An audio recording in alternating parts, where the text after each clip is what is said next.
जीवित परमेश्वर यीशु मसीह के नाम से आप सबको मेरा जय मसीह। आज हम उद्धार के विषय में बात करने जा रहे हैं। ये उद्धार क्या है? मनुष्य को उद्धार की आवश्यकता क्यों है? एक मनुष्य का इस दुनिया में क्या मकसद है? और इन सभी सवालों के साथ उद्धार से इसका क्या लेना देना है, इसके बारे में आज हम बात करने जा रहे हैं। सबसे शुरुआत में मैं एक सवाल पूछना चाहता हूँ आपसे, और सवाल ये है कि आप अपने बारे में क्या सोचते हैं? आपके हिसाब से क्या आप एक अच्छे व्यक्ति हैं या नहीं? अगर आपका उत्तर ये है कि हाँ, मैं एक अच्छा व्यक्ति हूँ, तो मैं आपसे और एक सवाल करना चाहूँगा कि क्या आपने अपने जीवन में कभी झूठ बोला है? कभी किसी गलत काम किया है? क्या आपके मन में किसी के प्रति बुरा विचार आया है? क्या आपने परमेश्वर का नाम व्यर्थ लिया है? क्या आपने कभी चोरी की है? इत्यादि इत्यादि। अगर आपका जवाब हाँ है, तो आप एक अच्छे व्यक्ति नहीं हो सकते, आप एक पापी हो सकते हैं। और परमेश्वर का वचन ये कहता है कि हम में से हर एक व्यक्ति ने परमेश्वर के विरुद्ध में पाप किया है। अब मैं परमेश्वर के बारे में बताना चाहता हूँ। परमेश्वर जिसने संसार की सृष्टि की है, वो एक धार्मिक परमेश्वर है, वो एक न्याय करने वाला परमेश्वर है, साथ ही साथ एक पवित्र परमेश्वर है। और जैसा कि आपके उत्तर के बारे में मैंने बताया कि हम एक पापी हैं और हमने पाप किया है, तो हम एक तरफ खड़े हैं एक पापी होकर, और दूसरी तरफ का परमेश्वर खड़ा है एक पवित्र परमेश्वर होकर। और हमारे बीच में इतना बड़ा अंतर इसलिए है क्योंकि एक पवित्र परमेश्वर एक पापी जाति को अपना नहीं सकता, एक पापी मनुष्य को अपना नहीं सकता। तो मैं और आप पापी बन के ठहरे हैं, और उस वजह से हम परमेश्वर से वंचित हो चुके हैं, और इस वजह से हमें उद्धार अर्थात बचाव की ज़रूरत है। इससे पहले कि हम आगे जाएं, हम पाप की शुरुआत के बारे में जानेंगे। परमेश्वर ने जब इस संसार की सृष्टि की, तब उसने सबसे पहला व्यक्ति जो बनाया उसका नाम था आदम, और पहली स्त्री हव्वा को बनाया। और परमेश्वर ने उन्हें ईदन के एक बगीचे में रखा, और परमेश्वर ने उन्हें एक आज्ञा दी कि इस सारे बगीचे में एक ही वृक्ष है, जिस वृक्ष का नाम है वृक्ष का नाम है अच्छाई और बुराई का ज्ञान का जो वृक्ष है, उस वृक्ष में से खाने से मना किया, और कहा कि तुम बाकी सारे वृक्षों में से उसके फल खा सकते हो, लेकिन अच्छाई और बुराई का जो वृक्ष है उसका फल तुम नहीं खा सकते हो। लेकिन शैतान जो है, सांप का रूप धारण कर कर वहाँ पर आया, और उसने हवा को बहकाया, और बहकावे में आकर हवा ने जो है अच्छाई और बुराई के ज्ञान का जो वृक्ष है उसका फल खाया, और अपने पति आदम को भी दिया।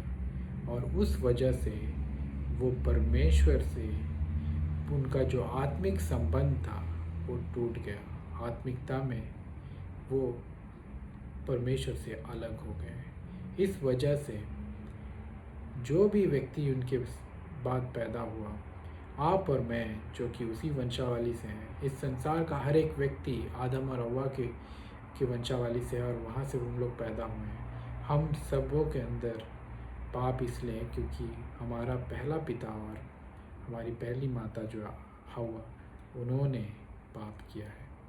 इस वजह से आप और हम पैदाइशी पापी हैं। तो ये एक सबसे बड़ी समस्या है।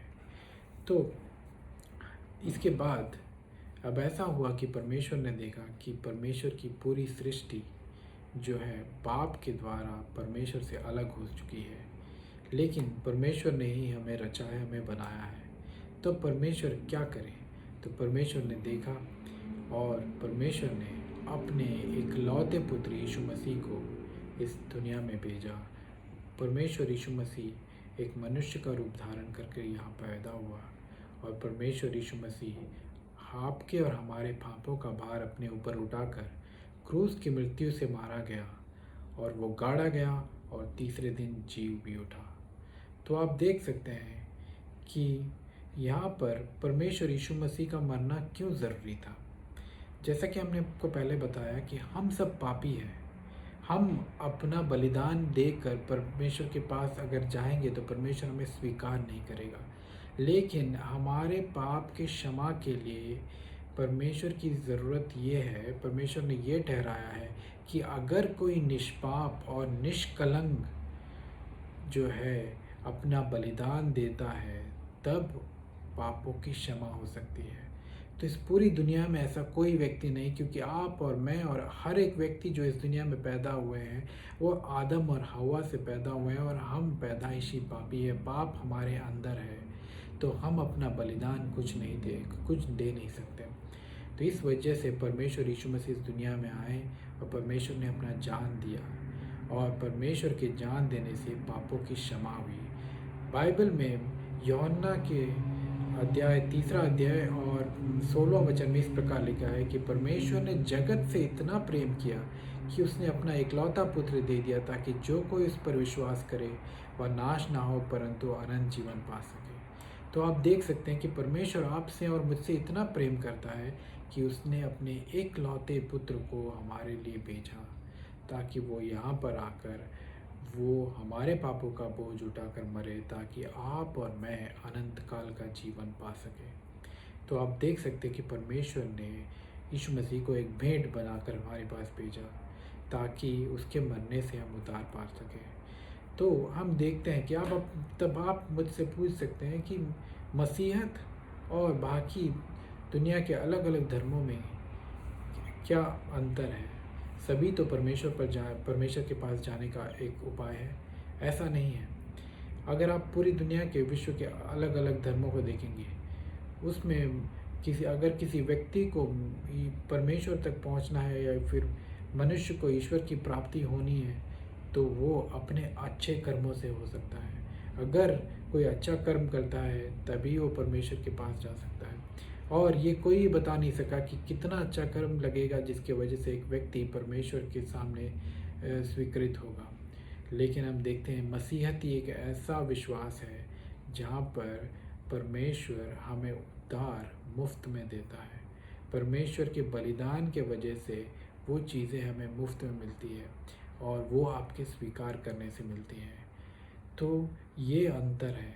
आप कभी भी अपने अच्छे कर्मों की वजह से परमेश्वर के पास नहीं जा सकते, और परमेश्वर आपको स्वीकार नहीं कर सकता। लेकिन अगर आप परमेश्वर के पुत्र के किए हुए कार्य को स्वीकार करते हैं, तब आप उद्धार पा सकते हैं। आप क्या समझते हैं कि हमारा इस जीवन में कुछ दिन जो हम यहाँ पर रहते हैं, उसका मकसद क्या है? आप भले ये बात ज़रूर मानते हो कि अगर कोई व्यक्ति इस दुनिया में पैदा होता है तो उसका मृत्यु भी निश्चित है, लेकिन ये बीच का जो समय हमारे लिए क्यों दिया गया है? क्या सिर्फ इसलिए कि हम पैदा हो, हम पढ़ाई करें, हम कमाएं, हम अपना परिवार बसाएं और उसके बाद मर जाए? क्या यही मकसद है?